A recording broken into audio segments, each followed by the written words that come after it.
Qual é a cidade mais rica do Brasil?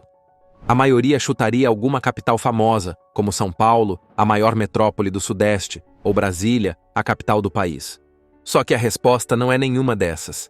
A cidade mais rica do Brasil fica no interior. Tem pouco mais de 5.000 habitantes e ostenta um PIB per capita de cerca de R$920 mil por pessoa. Hoje, o Belo Mundo te leva para conhecer Catas Altas, uma cidadezinha no interior de Minas Gerais, e entender como um lugar tão pequeno se tornou tão grande. Número 1. Localização. Para entender esse título de cidade mais rica do Brasil, a primeira coisa é colocar esse lugar no mapa. Catas Altas é um município bem pequeno que fica no centro do estado de Minas Gerais, na região sudeste do Brasil, a menos de 150 quilômetros de Belo Horizonte, que é a capital mineira e uma das maiores metrópoles do país. Dependendo da rota, a viagem de carro leva algo entre 2 e quase 3 horas de estrada, subindo e descendo serras, passando por cidades como Barão de Cocais e Santa Bárbara, até chegar a um vale cercado de montanhas. Quando você entra na cidade, a primeira cena não é de luxo, arranha-céu nem shopping. O cenário é quase de cartão postal colonial, com ruas estreitas, muitas vezes calçadas com pedras, casinhas baixas, fachadas coloridas e uma igreja barroca dominando o centro histórico. Atrás desse casario, o que manda na paisagem é a Serra do Caraça, uma cadeia de montanhas que faz parte da Serra do Espinhaço, um conjunto de serras que corta o sudeste brasileiro e é conhecido pela riqueza de minerais e pela biodiversidade. Pelos dados mais recentes do Instituto Brasileiro de Geografia e Estatística, que é o órgão oficial de estatísticas do governo brasileiro, o município tem pouco mais de 5.400 moradores em uma área rural e urbana somada, de cerca de 240 quilômetros quadrados. Ou seja, em termos de tamanho e população, é praticamente um vilarejo quando comparado com gigantes como São Paulo, que é a maior cidade do Brasil, com milhões de habitantes. Visto de fora, parece apenas mais uma cidade histórica de Minas, com clima ameno, neblina em alguns dias e aquele ritmo devagar de interior. Mas, como muita gente do próprio Brasil descobriu só recentemente pelos noticiários, esse lugarzinho discreto lidera um ranking nacional que costuma ser associado a países riquíssimos. Para entender como isso foi possível, a gente precisa voltar no tempo e olhar para o que está debaixo dos pés de quem vive ali. Número 2. História. A história de Catas Altas, como a de muitas cidades históricas de Minas Gerais, está diretamente ligada ao ciclo do ouro que marcou o período colonial brasileiro nos séculos 17 e 18. A região da Serra do Caraça começou a ser ocupada quando bandeirantes, que eram exploradores vindos principalmente de São Paulo, descobriram ali jazidas importantes. Registros históricos apontam que, no início do século XVIII, expedições lideradas por portugueses encontraram ouro nas encostas da serra. Ao redor dessas lavras surgiram pequenos arraiais, núcleos de garimpeiros que montavam casas simples perto dos córregos onde se lavava o cascalho. O próprio nome do município ajuda a entender esse começo. A palavra cata, em português, é usada para designar garimpo ou escavação em busca de minério. Como parte desses trabalhos era feita em trechos mais altos dos morros, o lugar acabou sendo chamado de Catas Altas, ou seja, escavações altas. Naquele momento, ninguém pensava em PIB, muito menos em ranking de riqueza. O que movia a economia era o metal amarelo que saía em toneladas das chamadas Minas Gerais, assim batizadas porque concentravam várias áreas produtoras de ouro e, mais tarde, de outros minerais. O que existia ali era um típico arraial de mineração colonial, com uma igreja, algumas ruas empoeiradas, trilhas subindo a serra e muita gente vivendo em condição precária, dependendo da sorte de encontrar alguma coisa nas bateias. Com o tempo, a vila foi ganhando estruturas mais permanentes. Em meados do século XVIII, começou a ser construída a matriz de Nossa Senhora da Conceição, que hoje é uma das igrejas mais importantes da arte sacra mineira, com obras atribuídas a artistas como Mestre Aleijadinho e Mestre Ataíde, nomes fundamentais do barroco brasileiro. A construção, no entanto, nunca foi totalmente concluída na parte decorativa, justamente porque o ciclo do ouro entrou em decadência e o dinheiro das irmandades religiosas foi minguando. Foi aí que a cidade precisou pensar diferente. Número 3. Vinho de jabuticaba, fé e turismo. No fim do ciclo do ouro, quando o brilho do metal já não sustentava mais ninguém, a região precisou encontrar outra forma de sobreviver.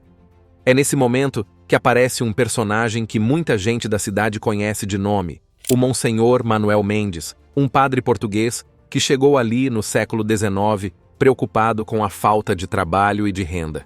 Em vez de insistir só na mineração, ele começou a incentivar outra ideia: usar o clima de serra e os terrenos ao redor da cidade para plantar uvas e produzir vinho.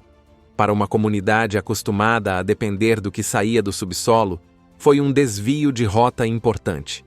A partir dessa iniciativa, famílias locais passaram a cultivar parreirais em pequenas propriedades e a experimentar a produção de bebida fermentada como alternativa econômica. Com o tempo, essa tradição ganhou um ingrediente ainda mais local. A jabuticaba, que é uma fruta típica da Mata Atlântica, comum em quintais de Minas Gerais. Ela nasce grudada no tronco da árvore, tem casca bem escura, polpa clara e sabor adocicado. Quando os parreirais enfrentavam dificuldades ou quando a fruta nativa estava em abundância, produtores começaram a fermentar jabuticaba no lugar da uva. Desse costume nasceu o famoso vinho de jabuticaba, que na prática é um fermentado feito a partir da fruta, mas que o povo da cidade chama de vinho pela semelhança com a bebida tradicional. Hoje, ele é tratado como símbolo local e reconhecido como patrimônio cultural e material do município. São dezenas de famílias que plantam, colhem, fermentam e engarrafam a bebida em pequenas produções familiares. No lugar de grandes vinícolas industriais, o que existe são adegas simples, muitas vezes anexas às casas e associações de produtores que organizam a venda. No calendário oficial, um dos eventos mais importantes é a Festa do Vinho, realizada uma vez por ano. Durante alguns dias, a Praça Central recebe shows, barracas de comida, apresentações culturais e estandes onde visitantes podem experimentar rótulos de uva e de jabuticaba feitos ali mesmo, nos sítios da região. Enquanto isso, a serra em volta seguia com outro papel. O Santuário do Caraça, que fica em meio às montanhas, se consolidou como um dos complexos religiosos e ambientais mais conhecidos do Sudeste brasileiro. Ali existe igreja, antigo colégio interno, biblioteca, museu, hospedagem e uma área de preservação com mais de 11.000 hectares, em uma zona de transição entre dois biomas importantes, a Mata Atlântica e o Cerrado. Essa mistura cria uma biodiversidade muito rica, com trilhas, cachoeiras e espécies raras que atraem pesquisadores e turistas. Nessa fase, antes de qualquer manchete sobre produto interno bruto, o município já combinava fé, agricultura familiar, produção artesanal de bebidas e turismo de natureza. Era uma cidade pequena, com história longa, festas religiosas fortes, uma bebida típica que ajudava a movimentar a economia e um cenário de montanha que vinha se tornando cada vez mais conhecido. Só que, a partir da segunda metade do século XX, o velho hábito de tirar riqueza do subsolo voltou com outro peso. E é essa nova fase que vai explicar de vez o salto nos números econômicos. Número 4. A volta da mineração. Em vez de garimpo de ouro com bateia e enxada, entra em cena a mineração moderna de minério de ferro, com máquina pesada, usina de beneficiamento e trem carregado, deixando a serra todos os dias. A região onde fica o município faz parte de uma área conhecida pelos geólogos como quadrilátero ferrífero, uma porção do centro de Minas Gerais que concentra algumas das maiores reservas de ferro do Brasil. É ali que grandes empresas passam a atuar, entre elas a Vale, que é uma companhia brasileira com sede no Rio de Janeiro e uma das maiores mineradoras do mundo, com operação em vários continentes. Na prática, isso significa mina a céu aberto em área de montanha, correias transportadoras ligando pontos diferentes da serra, caminhões enormes circulando por estradas internas e uma estrutura que conecta a produção local a ferrovias e portos usados para exportar o minério. Tudo isso acontece em volta de uma cidade que continua pequena, com poucos moradores e um centro histórico compacto. Quando tanta atividade de grande porte se concentra em um território tão limitado, as planilhas oficiais acabam sofrendo um efeito de lupa. Toda a riqueza gerada pelas operações de ferro entra na conta do Produto Interno Bruto Municipal. É exatamente aqui que nasce o título de cidade mais rica do Brasil. Mas, para entender esse título, a gente precisa olhar com calma para o tal Produto Interno Bruto. Número 5. PIB na vida real. Em qualquer lugar do mundo, o PIB é a soma de tudo que é produzido em um lugar ao longo de um ano. Pode ser um país, um estado ou um município. Nessa conta entram os serviços, entram os produtos, entra o valor que as empresas geram, de uma fábrica até uma pousada. É o termômetro mais usado para medir a atividade econômica. Quando essa soma é dividida pelo número de moradores, nasce o Produto Interno Bruto per capita, ou seja, o valor médio por cabeça. É uma forma prática de comparar regiões muito diferentes entre si, mesmo que o tamanho da população varie bastante. Mas já adianto, essa média pode enganar. No caso da cidade, essa conta foi feita pelo Instituto Brasileiro de Geografia e Estatística, o IBGE, usando os dados de 2021, que é o dado mais recente disponível. Naquele levantamento, a média local ficou em algo próximo de R$ 920 mil por habitante. Isso mesmo, quase 1 milhão por pessoa. A título de comparação, a média brasileira naquele mesmo ano, somando tudo o que o país produziu e dividindo pelo total de moradores, girava em torno de pouco mais de R$ 40 mil. A cidade de São Paulo, maior metrópole do Brasil e um dos principais centros financeiros da América do Sul, aparecia com algo em torno de 60 e poucos mil reais. O Rio de Janeiro, capital do estado fluminense e cartão postal conhecido no mundo inteiro, ficava na casa dos 50 e tantos mil. Brasília, capital federal planejada no meio do país, tinha um valor alto para padrões brasileiros, mas ainda assim bem distante da marca registrada pelo pequeno município mineiro. O resultado é que, olhando só para esse indicador, a cidade encravada na serra parece jogar em outra divisão. Parece coisa de país europeu. Só que essa comparação esconde uma pegadinha importante. O PIB per capita não é o dinheiro que cada pessoa realmente recebe. Não é o salário nem o valor que circula nas casas. É uma fotografia da produção dividida em partes iguais, mesmo que a vida real esteja longe de ser assim. Como a população da cidade é muito baixa, basta dividir esse valor por poucas pessoas para que a média dispare. Não porque cada morador tenha quase R$ 1 milhão na conta, mas porque a soma do que se produz ali, somada ao tamanho reduzido da população, cria um número artificialmente elevado. Ou seja, na teoria, esse valor por cabeça parece coisa de país muito rico, mas na prática, o dia a dia de quem mora ali continua com os mesmos desafios e limitações de qualquer outra cidade pequena do interior do Brasil. Número 6.